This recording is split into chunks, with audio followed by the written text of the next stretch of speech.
Ever wonder what keeps me focused and energized during long SMP sessions and Scalp Solutions podcast? It's Wava Water. Wava isn't just water, it's a whole new experience. It combines lightly caffeinated, sparkling water with binaural beats of sound frequencies and music. Together, they help boost creativity, productivity, and focus. And here's the best part. It's as refreshing as it is delicious. So, whether you're creating that perfect hairline for a client or tuning in to elevate your SMP game with the Scalp Solutions podcast, Wobble Water keeps you refreshed and ready to perform at your best. Because great work starts with great tools and great hydration. Wobble Water. Refresh your focus, boost your confidence. Find out more at wobblewater.com.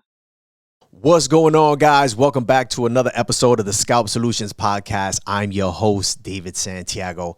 And on today's up-and-coming segment, I'm excited to welcome Hamudi. He's the founder of SMP by Hamudi with over 13 years of experience as a professional barber and the owner of multiple hair salons.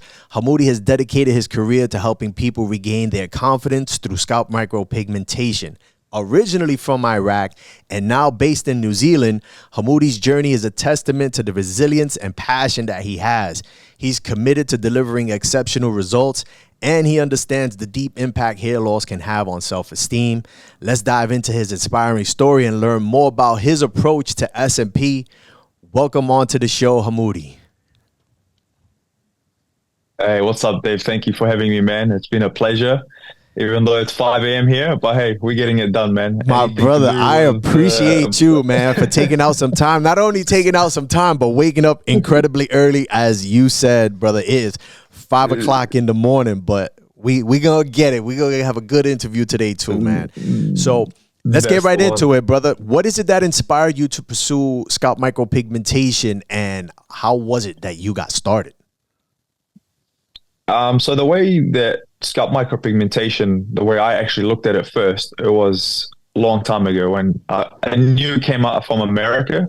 But when I first saw it, I was like, it looked a bit funny, you know? It was the full edge up Lego head. I was like, this not going to work in New Zealand, you know? And obviously, as time gone, I was a barber, so I was looking to transition into something different.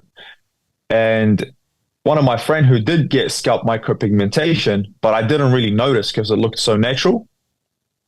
So every time I see him, I was like, man, I'm sure you look different, but I just never really picked it up, you know?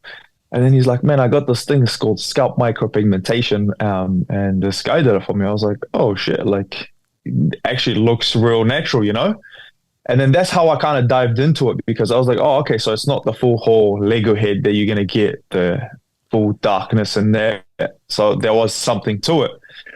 And obviously I dug deep, searched around, natural SMP, all this. And no one really was doing it in New Zealand, and except like two people, you know. Found this lady, which she's still doing it. And yeah, I reached out to her. Actually, the way I went up to her, I went to her house. So she runs out of from her studio from her house, knocked on the door. She thought I wanted SMP, and I was like, I don't think so, but hey. I got and a I full was head like, of hair. hey, I was like, hey, I want to learn this skill. And she was like, well, I never taught anybody. So she's not like I went through a course and everything. And I was like, okay, went back, searched, and I looked at some of the courses, you know, they're from Australia. So they come to New Zealand and they go to Canada. So obviously asked them how much the course and whatnot. They're like $8,000 for 4 days. I was like, that's a bit, out of my, it's not that like I didn't want to pay for it, but I thought for 4 days, as a businessman, you're not going to get what you really Everything want you from need. it. Exactly. Probably if you're somebody who doesn't have that mindset, you'll just throw your money into it and be like, oh, now I can do it in 4 days. I went back to her. I was like, look, take your time. If you need time, to set up this course for me, I'm more than happy to take. So she's like, you know what, give me 2 weeks. So we went after 2 weeks, went back to her. And that's how my journey started with SMP. But the rest was on me, though. She just taught me the fundamental. I actually put at least 200 hours before even touching skin. So that's like paper, fake skin. Got you. All sorts, So you were basically tracking your progress. So you say you put about 200 hours just practicing. And when you say practicing, is this I'm assuming is a combination of everything, of your hairlines, consultations, doing some impressions on skin and stuff like that. Is that what you're referring to?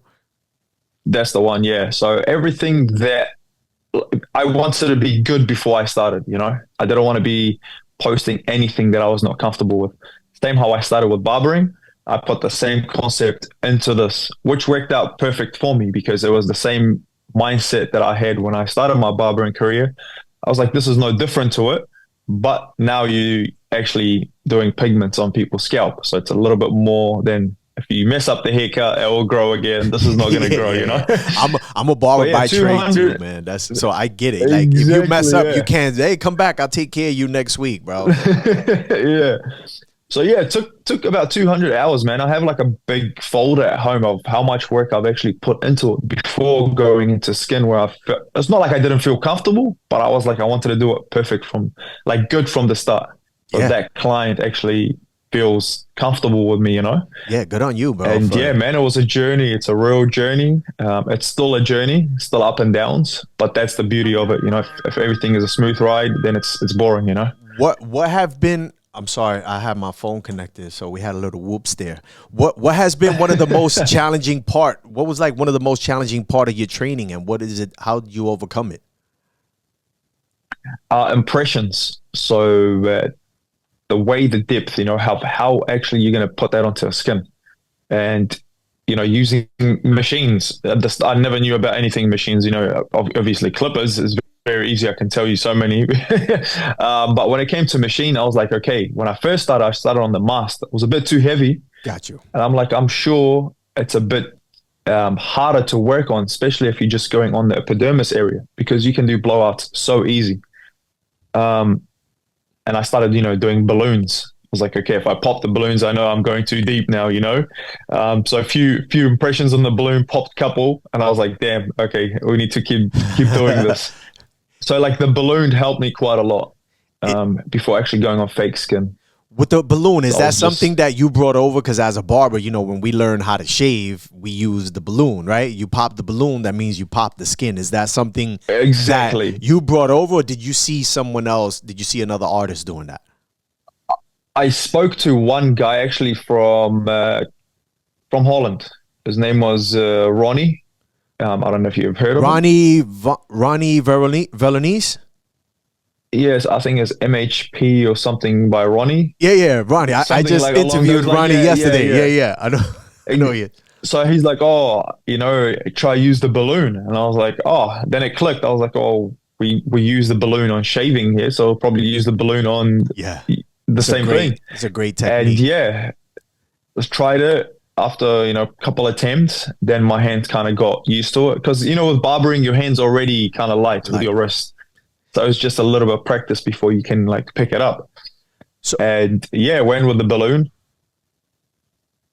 How did you go about getting your first couple of clients? Like, what were some of the marketing strategies that worked best for you?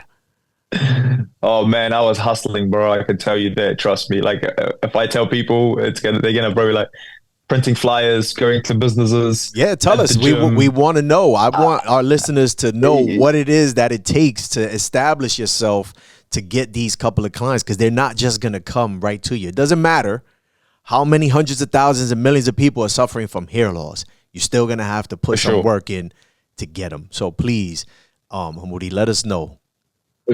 For sure. So the way I went on about it, let me tell you guys this from the start. Any guys who's going to sell you a course or tell you a course you're going to make 200,000 a year, it's not. Trust me, it's a struggle at the start, but the beauty of it, it's getting that business off the ground.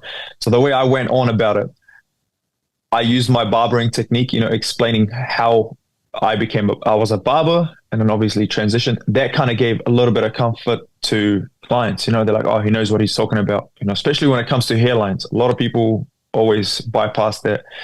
I started doing a lot of reels, you know, just giving benefits for free, explaining what scalp micro, and I was doing it every single day. I still do it anyway, but the main thing is I printed flyers, started going around to businesses, door to door, just, you know, actually wearing my name, because they don't know what SMP is. They're like, oh, what's that? And so I have to, like, it was good to talk to them.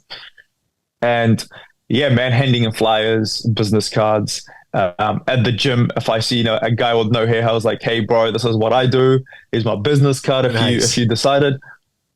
But I had few clients from my barbering who came through as well. And that kind of gave me just the content. I just wanted content at the start, you know? So two clients that I got, man, I milked the hell out of the content. I made so much content that people think it's a different client every time. That's awesome, man. So for you, You like know? you relied heavily on the content. So you understood the power of content immediately because you're saying you were able Oh, to for sure. extract a bunch of pieces of content from each client. About how many pieces of content you think you're able to get from a session? And you can get, I don't know, 30 if you want. You know, it just depends, different angles. Like how you're working on the machine, the photos, side angles, you know, speaking to the client face to face. So like somebody, you know, like I had a content creator like comes in and they taking photos of us, like, you know, having that consultation.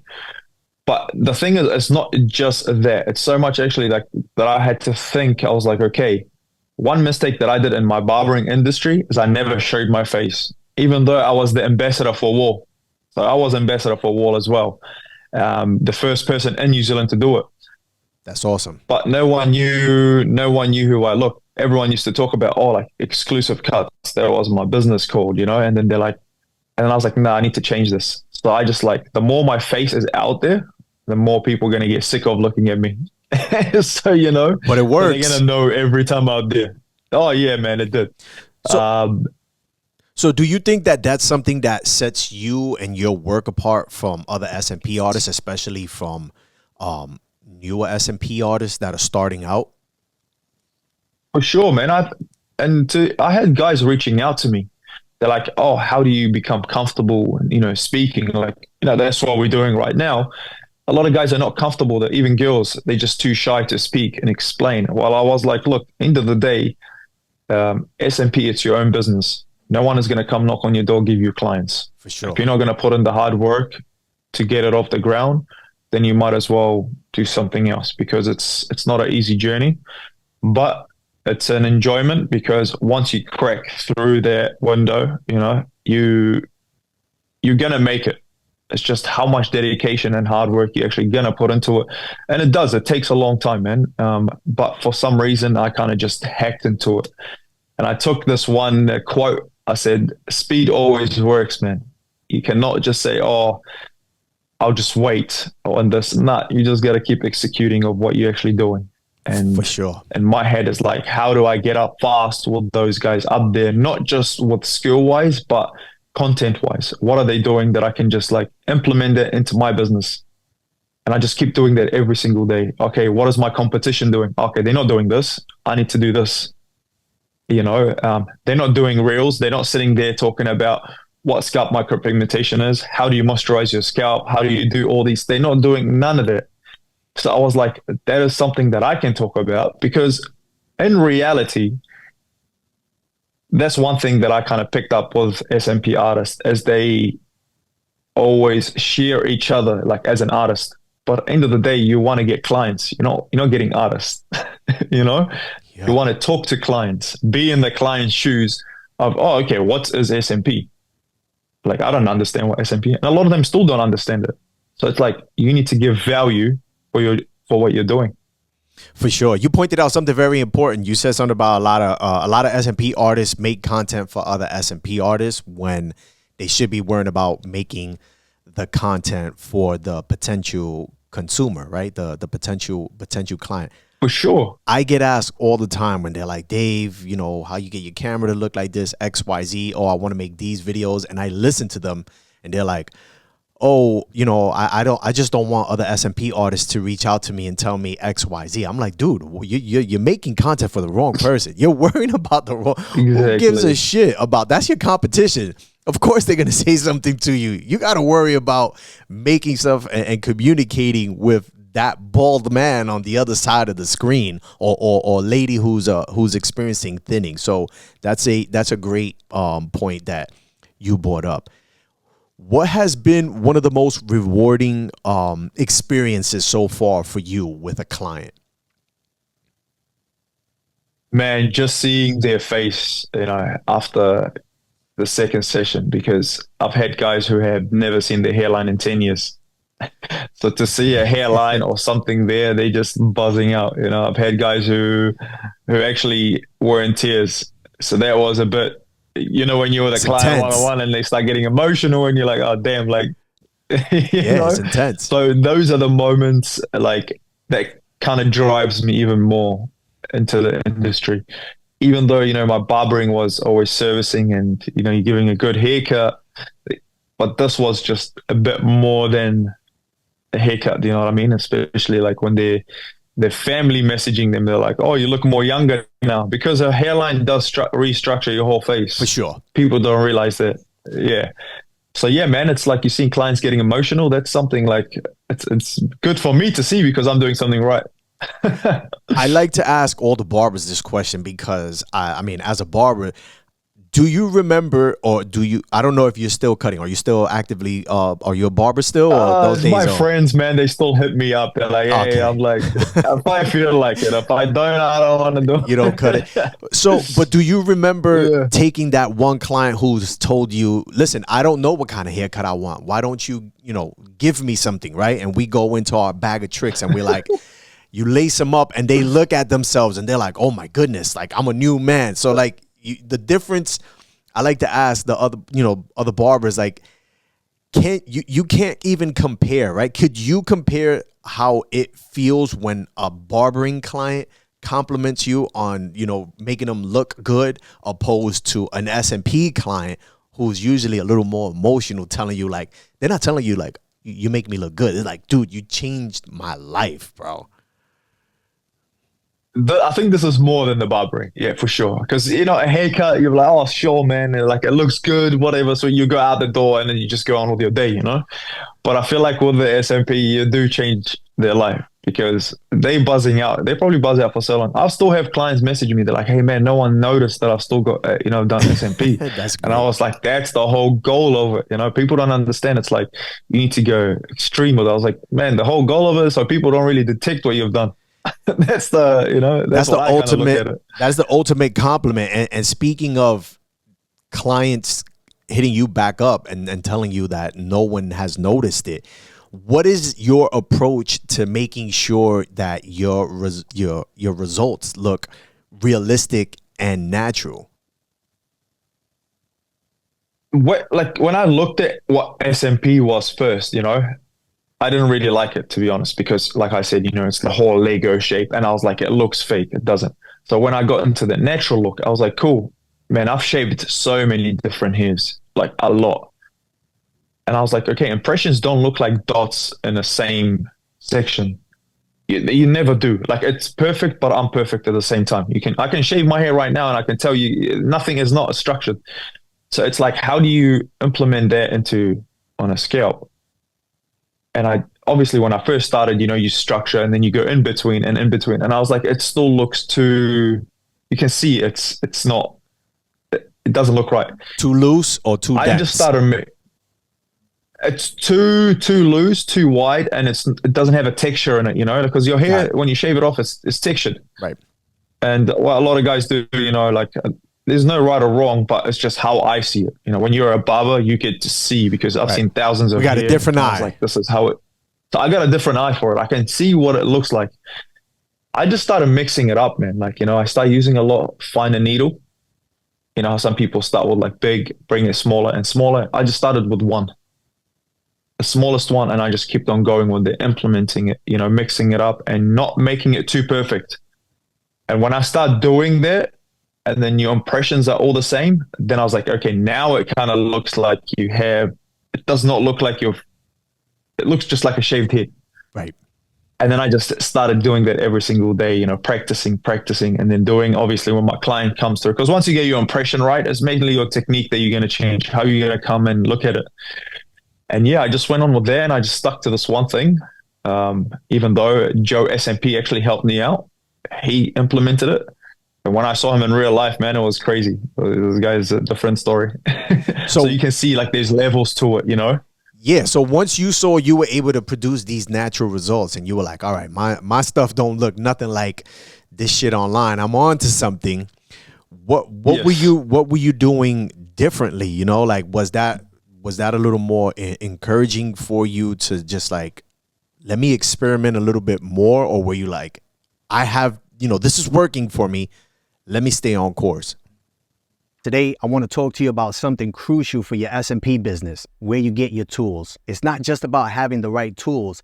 It's about getting them from a source you can trust. And that's why I recommend Palms Fashion. Palms Fashion has been serving professionals since 1991, right here in the heart of New York City. As a family-run business, they've built a reputation for providing new and authentic products to licensed professionals around the world. And now, they're taking it a step further by offering scalp micropigmentation supplies so you can get everything you need in one place. They're an official distributor of the biggest names in the industry: Andis, Wall, Babyliss, Stylecraft, Ink You Care, and more. These are the brands we trust to deliver flawless results, and Palms Fashions ensures you're getting genuine products with full warranties, plus S&P supplies you need to keep your business running smoothly. Your tools and supplies are an investment in your craft and your success as an S&P artist. So don't just buy from anywhere. Trust the experts at Palms Fashion. Whether you're in New York City or shopping online at palmsfashioninc.com, they've got everything you need to take your business to the next level. Remember, trust the best, trust Palms Fashion. Yeah. Like as soon as it started, like when it clicks, you know what I mean? And when it kind of clicked for me, I was like, yeah, this is it. But now it's just like, make it better and polish it. It's always about polishing that gives you that nice look. Artists don't understand this. And I've had, in consultation when clients talk to you, oh, I saw this SMP, it looks like big dots. So you kind of instantly know clients already seeing things that they don't like. Yeah. But some artists, they'll do these big dots first session and then second, and you can see it become, they think is right. But I'm like, are you seeing it from a client point of view, or are you seeing it from your point of view? And that's the two things they kind of mix up, because I know there's a lot of trainers out there, and some trainers, and they're never probably done barbering or in the hairdressing industry. So they just kind of stuck to one technique, and there's nothing wrong with that. But I feel like as we evolve, some of the barbering guys are pushing it, like they're making it look, trying to make it as realistic as possible.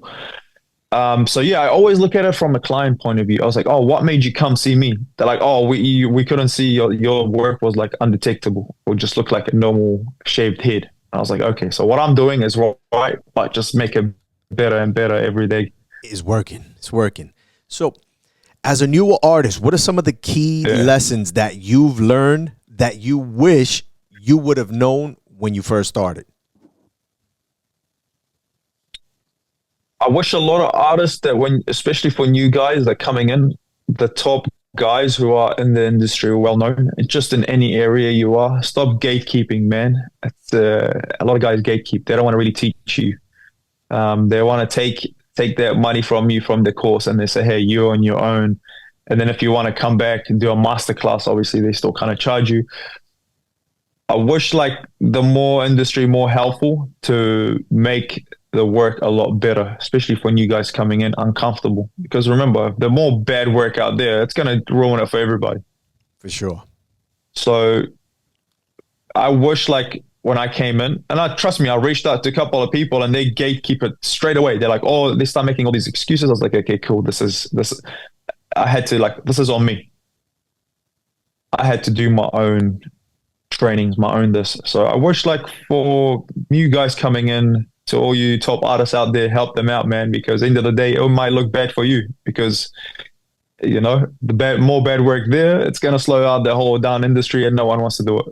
That's how it is. I hear that. I hear you loud and clear. I mean, I could only speak for myself, not for anybody else, but anyone that hits me up with information like that, I always try my absolute best to give them as much as I possibly can. Obviously, there's a limit. Sometimes some guys, for sure. There's like an hour or two, and it's just like, guy, like, we're going on 2 hours here. I got to go on with my life. But anyone that knows me or has reached out to me know that I've helped out. And there actually are a lot of artists, at least I know some of the guys on this side, that they are very eager to help out other newer artists, because they understand that the future of the industry relies on it as well too. And then we have the other side where they feel like, listen, I need to be compensated. And you know what? I don't knock that either, because everybody's time is valuable. I'm just saying personally, I try to do as much as I possibly can. So now, when you were building your business, right, your S&P business, right, 'cause it's totally different from barbering. And I know sometimes as barbers, us coming into the industry, we're like, well, you know what? I built up clientele overnight. Like, I'm going to pop off with S&P, right? And then you come to realize, like, whoa, not so fast. It's not going to happen. I know I, in fact, thought that because I had some serious clientele as a bar. I was like, oh, this is going to be great. I'm going to do the same thing with S&P. So what challenges have you faced when you were building your S&P business, and how did you work through that? My strategy was the marketing, and the struggles that I actually had was, you barbering, remember that client you might get, it becomes a recurring thing, they're going to come back to you 2, 3 a month time. They're going to come back if you're doing a good haircut. Right. So with S&P, it's like a roller coaster. You might have you're like, oh, I'm getting 2, 3 guys now, and then boom, it just crashes down. You're like, oh, what's happening? Here. So I reckon it's that is the biggest challenge. You have to be on top of it all the time. It's a business that you got to continue pushing every single day, even if you don't feel like it. You have to. As soon as you kind of slack off and take time, you're like, okay, cool. Client's going to come to me because it's not going to happen. I always think there's somebody else working harder than me. It's like, how do I become better every single day? Or a new person coming through, they probably want to be the best. Like, how do you stay ahead of the game the whole time? So the mentality you have to have with this, it's that you have to grind it out every single day. Even if you don't have clients, make content, like, hey guys, like, this is what I'm doing hairlines, or I'm practicing, or just so you are pushing on social media, because social media is your business now. For sure. To be honest, that's a business within itself. Thing that you just exactly. So it's like you have to do it every single day, and the algorithm sometimes is weird. It kind of and slowly might push you out crazy, and you're like, people see you like, oh, what's going on here? You know what I mean? So your face has to be there every single time, and these are the challenges that you got to come with. Do you have the patience for it? Are you eager to want to pursue this career for a long time? I can tell you now, a lot of guys come in, and I've seen some of the dudes here in New Zealand that come into the industry. They pay that crazy amount of money for the course, but they just vanish. You don't see them anymore because they don't really want to put their time and effort into it. For sure. Because it's draining. You know what it is, man. It is draining. It is very draining. And that leads to my next question for you. What is it that you're doing to stay motivated? You know what I mean? Like, what is it that you're doing to not only stay motivated, but improve and stay in the game so that your technique gets better and that you just keep putting yourself out there and growing within your S&P skills? Well, first of all, I'm a refugee, man. So when we left Iraq, it's a hustle and bustle. So we've been fighting since ever, coming here. And when you have opportunities like this, you got guys lacking around you. You're like, man, this is bread and butter for me. It's easy. Life is good here. I cannot complain. Having bombs or something happening. So I feel like it's my background as well, my culture. So we always had to fight through things. So I'm always paranoid. I'm sorry, brother. So like, I'm always paranoid in my mind. My brain works weird. I played semi-soccer professionally in New Zealand. So my background's always like trying to be the best at everything. And when I'm not doing something, it's like, oh, I think somebody else is going to be doing something better than me. So I was like, I have to force myself. You need to force yourself sometimes when you don't feel like it. And I think that's what pushes you that little bit of a 1% ahead of people. You said, like I could understand that mindset that you have, and I could appreciate it, that you've taken advantage of everything that you possibly can, or your mindset is like, I'm going to take advantage of everything that I possibly can, coming from, what you had to experience. So like, I hear you say, bombs and stuff like that. So I guess it's safe to assume that you left during the war. Like, when did you leave? The invasion. To 1998. So you left in when did you leave? 1998, we left Iraq. 1998, you left 1998, 99, yeah. 99. And when then the invasion happened, that was the initial invasion. And then in 2003, the official invasion happened. Got you. That's That's a story you got there, my brother. That's a story. That's for another episode. So what advice would you give other new S&P artists who are struggling to find their positioning in the industry? I know this entire interview you've pretty much have been giving some sort of advice to this extent, but if you had to give one piece of advice for a new artist or an inspiring S&P artist who's struggling to get his groove in this industry, what would it be? I believe you just need to put yourself out there, man. Like I said, if you're just gonna sit down and think people are gonna come knock on your door, it's not gonna happen. Like, print flyers, business cards, go around, hand it, speak to people. I reckon that's still the old school way, but it's still the best way, because now you're face to face with other people. Yes, sir. You're interacting with people. They're knowing who you are. They don't really know who you are behind social media. When you speak to them, they're going to feel you as a person, they're going to understand you.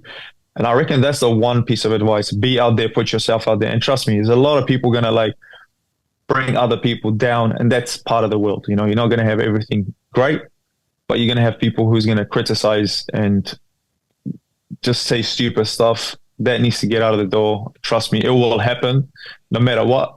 And if you're strong enough, bypass that. But yeah, just be out there. That's what I say. Be out there.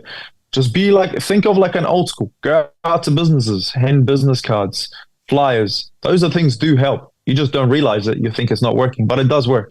Yeah. Because who's doing flyers nowadays? No one really. You know what I mean? I still guerrilla market, bro. It's not just all Instagram. There you go.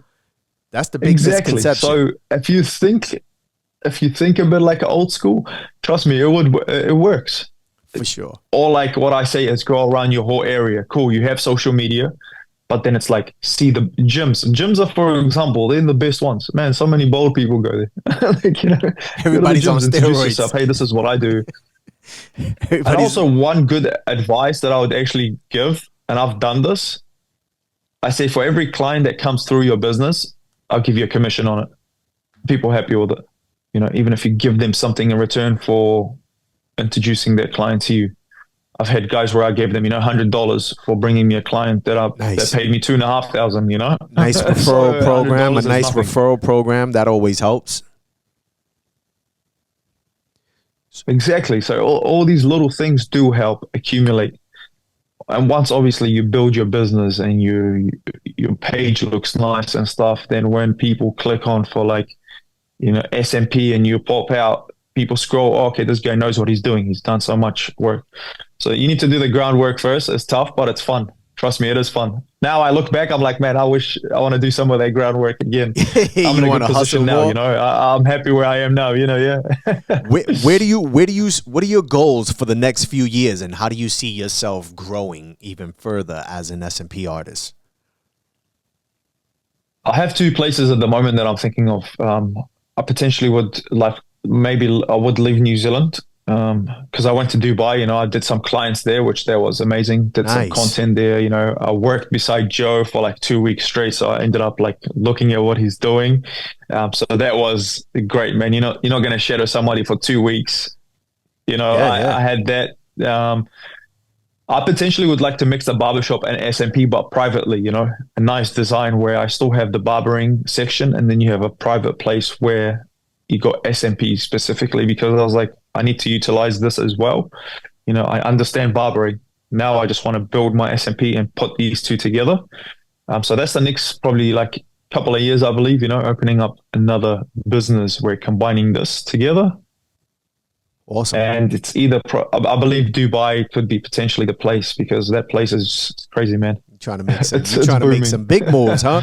Listen, brother, when you go to Dubai, just don't forget about me. Take me with you, all right? So I seen some of the guys that what are they doing there. I was like, okay, they are potentially. you kind of always see what the Western guys, when they come in, what they're doing. Because if the Western people in there, you're like, okay, they are onto something. They're onto something. And if they are opening SMP clinics, then you're like, okay, cool. There is a big market for it here. So I remember a few years ago, it was like, no, it's not going to happen. They're not going to allow it. And then little by little, they started popping up. And then some of these guys are starting to get really, really good too. And it's like, oh shit, hold on. They tapping into the market there. So Hamudi, as a new artist, I can't even imagine that you've probably experimented with a bunch of different machines, needles, inks, all that stuff. Are you done with that phase? Like, are you set on the tools that you're using, or are you still experimenting with different tools? And let us know, what are you using? What machines are you using? What needles are you using? And what pigment are you using? Yeah, man, I'm past that stage now. I had like probably, I don't know, 20 boxes of different needles that I still, when I tried. But now I'm at a phase where I'm like, cool, I'm happy with my machines and I'm happy with my needles, and they produce the best work that I really want. I use the Mast Nano, which is the small one. That's 3.2 stroke, I believe. Got you. And then you've got the newer Mast. I don't know the name, but it's a 4.2 stroke. It's wireless as well. Super light. Those are my two go-to. I don't touch anything else. I started with obviously the bigger Mast. That was where a lot of courses give out, and I was like, Mast it's Archer. too big, you know. Yeah, I was like, it's too big. You're not gonna get that flow of playing with the scalp as well. I did the Bishop. It was just too heavy, man. After like 20 minutes or so, your hands will start aching, you know. It's difficult because it's so heavy. You could penetrate the skin so bad that it gives you a blowout straight away, you know. Right. And I was like, okay, no. But the Nano and the new Mast, which I think is the new Mast anyway, it's the wireless one. These are my go-to. My needles, the 5 p.m. I believe they are the best. Got you. To be honest, I've had some tough skin come through, man, and these needles are like super sharp. And are you using? Do you use the 5 p.m. needle? You using 5 p.m. pigment as well too? I use the 5 p.m. pigment as well. I find it's pretty good. Holds well, nice. That when the healing comes back, I was like, cool, it's healing very nice. It's holding. I've used other pigments before, but now I found 5 p.m. pigment and needles are just my go-to. Like I don't think I'll change it, because I can tell you I've had some tough skin, man, and these needles work like butter, like blade. Like butter, you know. When you work that on tough skin, when a nice skin comes to you, they just super smooth.